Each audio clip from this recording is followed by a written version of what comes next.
In this podcast episode, Andrew Yang joins the hosts to discuss a wide range of economic and political issues impacting America today and in the near future. The conversation covers the rapid automation of jobs due to AI, the future of the workforce, income and wealth inequality, government inefficiencies, political dynamics, and practical advice for individuals to navigate this transforming landscape. Yang shares insights from his presidential run, predictions about AI's role in reshaping industries and society, and his efforts toward universal basic income and systemic reform. Andrew Yang opens with a stark reminder that over the past several years, automation has eliminated millions of manufacturing jobs in America. He warns that with AI's exponential growth, a far larger wave of job losses is imminent, not only affecting blue-collar roles like truck driving and call center positions, but increasingly impacting white-collar entry-level jobs, including lawyers and recent college graduates. He underscores that AI does not discriminate based on work ethic or individual circumstances. It replaces roles wholesale, regardless of performance. The result, Yang suggests, might be social unrest if the livelihoods of a broad swath of Americans are not addressed inclusively. Yang discusses how AI's ability to process and produce detailed work rapidly is transforming professions traditionally viewed as secure, using law as a case study. He notes that AI can complete tasks once assigned to junior associates in minutes, drastically reducing the need to hire large teams. While law firms might retain experienced attorneys for review and final judgment, younger graduates will face a training gap as firms decrease hiring for entry-level positions that AI increasingly automates. The implication is a difficult career entry path and fewer opportunities for many new professionals. Highlighting the types of jobs least vulnerable to AI, Yang points to non-repetitive manual roles like hotel cleaning, HVAC repair, and electricians working with aging infrastructure. These require adaptability and physical manipulation, proving challenging for automation. Likewise, jobs that involve non-repetitive cognitive skills, entrepreneurship, creativity, and directing AI remain viable but depend heavily on an individual's ability to leverage AI tools and build influence. He also mentions jobs with heavy human interaction, such as teaching, as among the last to be automated, due both to political incentives and the complex social dynamics involved. Yang explains the emergence of what he terms a K-shaped economy, where the top 20% accelerates forward, leveraging AI, capital, and attention to amass wealth, while the vast majority faces stagnation or decline. Individuals with the financial resources to invest and adapt are set to become superpowered by AI tools, while those without these assets struggle. He advises striving toward inclusion in this upper tier by adopting sound financial habits and harnessing technology, emphasizing the importance of having money, AI, and audience attention to succeed. The freedom dividend, a universal basic income concept offering $1,000 per month, was a centerpiece of Yang's presidential campaign and this discussion. He frames it as a pragmatic approach to mitigate poverty during AI-driven economic shifts. Addressing common critiques, Yang references studies from welfare experiments showing that recipients generally use funds on education, nutrition, and saving rather than harmful habits. He stresses the necessity of eliminating punitive welfare structures that disincentivize work or entrepreneurship, advocating for policies that encourage productivity while providing a safety net. Yang engages with concerns that direct cash transfers to citizens may trigger inflation, especially in sectors like housing, healthcare, and education, where prices have persistently risen. He argues that these inflationary pressures are not caused solely by consumer income, but largely by government policies and systemic inefficiencies, zoning laws restricting housing supply, subsidies increasing college costs, and entrenched interests within healthcare. Without reform in these areas, simply increasing money supply to individuals risks price hikes but does not tackle root causes. President Yang candidly discusses the enormous inefficiencies ingrained in government systems, citing military, healthcare, and bureaucratic wastes. He highlights political incentives that shield such spending. Elected officials protect jobs and spending in their constituencies, making cuts politically unpalatable. Previous plans to run government like a business falter because government priorities, structures, and incentive models are fundamentally different. He advocates for increased transparency and systemic reforms, including enhanced IRS capabilities to reduce fraud that could potentially save vast sums. Yang supports greater public visibility into government spending, imagining a system where detailed line-item expenditures, from small purchases like TVs at agencies to large contracts, are publicly accessible, allowing journalists and citizens to identify waste systematically. He acknowledges the political difficulty of uprooting entrenched interests, but suggests that enhanced transparency would empower voters and reform advocates, helping bridge the disconnect between public dissatisfaction and governmental inertia. Reflecting on his 2020 presidential run, Yang describes a political landscape rife with media gatekeeping and strategic suppression of disruptive candidates. He shares instances of deliberate exclusion from major media outlets, such as MSNBC, The New York Times, and others, which sidelined his campaign despite his rising popularity.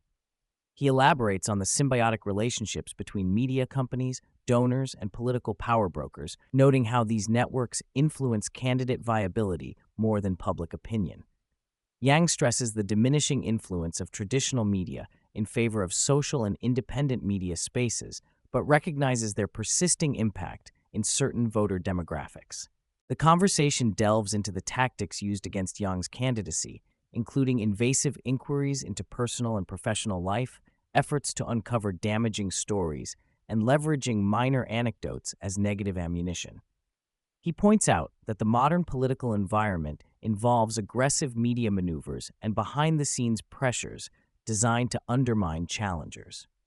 Yang contrasts his era without social media in youth with today's generation who face lifelong digital footprints that complicate public service candidacies.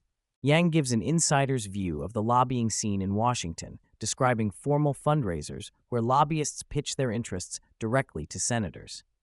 He highlights the massive financial returns lobbying yields its backers, dubbing it a 700% return on investment, and calls attention to the revolving door dynamics in politics. Although he has been offered luxury perks meant to sway opinions, he maintains personal boundaries while acknowledging that the system inherently favors wealthy special interests who seek access and influence. Addressing public skepticism about political wealth accumulation, Yang notes the prevalence of insiders gaining access to lucrative opportunities ahead of public announcement, often benefiting themselves and their families. He explains that while direct cash payoffs are less overt, access to privileged deals and information sustains these elevated wealth gains, contributing to political distrust. He calls for transparency measures like term limits and anti-corruption laws, yet notes structural and cultural barriers make real reform challenging. Yang advises individuals to leverage AI to their advantage by combining it with capital and attention. He points to his wireless company, Noble Mobile, as an example of using lower-cost, consumer-friendly technology to return money to users, showing how people can benefit financially and reduce screen time simultaneously. He emphasizes the importance of entrepreneurship, financial literacy, and adaptability in the AI-driven economy, suggesting people develop skills that complement rather than compete against AI. Drawing parallels to the late 1990s dot-com bubble, Yang cautions that the current frenzy around AI investment resembles an overinflated market. While the underlying transformative potential of AI is genuine, valuations may be detached from business fundamentals, leading to volatile corrections. He refrains from specific financial advice, but advises caution and awareness of market cycles, acknowledging the difficulty in timing corrections amidst exuberance. Yang explores progressive taxation, expressing support for taxing AI and robot-driven enterprises rather than labor to incentivize human work and sustainable economic participation. He critiques wealth taxes as problematic due to capital mobility and warns that punitive tax regimes risk capital flight. Yang promotes public policies that distribute AI-derived prosperity broadly via dividends or direct payments that do not penalize success but foster inclusive growth. Disillusioned with the two-party system, Yang shares his work with the Forward Party, aiming to break political stagnation by offering alternatives to entrenched major parties. He highlights low congressional approval ratings, massive incumbent re-election rates, and public demand for transparency and reform. He underscores the need for institutional modernization to address the disconnect between citizen needs and government responsiveness. Discussing contemporary political figures like Gavin Newsom and Eric Adams, Yang emphasizes the importance of qualities like charisma, presence, and media savvy in leadership success today. He critiques policy proposals that appeal for short-term popularity but may have long-term negative consequences, such as free public transportation or government-run grocery stores. Yang predicts a pendulum swing in politics toward higher taxation and increased government intervention, fueled by public frustration at economic exclusion. Yang considers social media's impact on political discourse and public perception, noting that it amplifies both positive engagement and polarization. He reflects on the challenges of youth radicalization, misinformation, risk-taking behaviors, and the erosion of faith in institutions. Emphasizing optimism and inclusion, he advocates building trust in the future by ensuring broad participation in economic prosperity. Yang shares personal anecdotes about entrepreneurship and managing risk, arguing that economic mobility now often requires a higher tolerance for volatility and innovation. He references Nate Silver's concepts of the river, the entrepreneurial, risk-taking class, versus the village, the stable workforce, describing the cultural and political tensions that arise from these divergent worldviews. Yang encourages embracing calculated risk as a way to navigate a changing economy. Throughout the episode, Yang underscores the importance of equipping younger generations with financial education and entrepreneurial skills that integrate AI technology. He applauds efforts by the hosts and others to improve financial literacy, recognizing it as a crucial factor in helping individuals adapt and thrive amid disruption. Yang acknowledges the societal challenge of ensuring access to such education and the necessity of public and private initiatives. Yang touches on the affordability crises in housing, healthcare, and education, attributing them more to policy failures and market distortions than to income increases. He references attempts by political figures to tackle these sectors, noting mixed success and public skepticism. Yang advocates for loosening regulations that stifle supply, curbing government-induced cost inflation, and fostering competition to bring prices within sustainable reach. In closing, Yang stresses the urgency of preparing for the profound economic transformations AI is catalyzing. He argues for humane policy interventions such as universal basic income, reformed labor markets, and inclusive wealth distribution to prevent social fracture. Yang calls for America to cultivate optimism about the future by ensuring no one feels left behind as technological progress accelerates, warning that failure to do so risks social and political upheaval.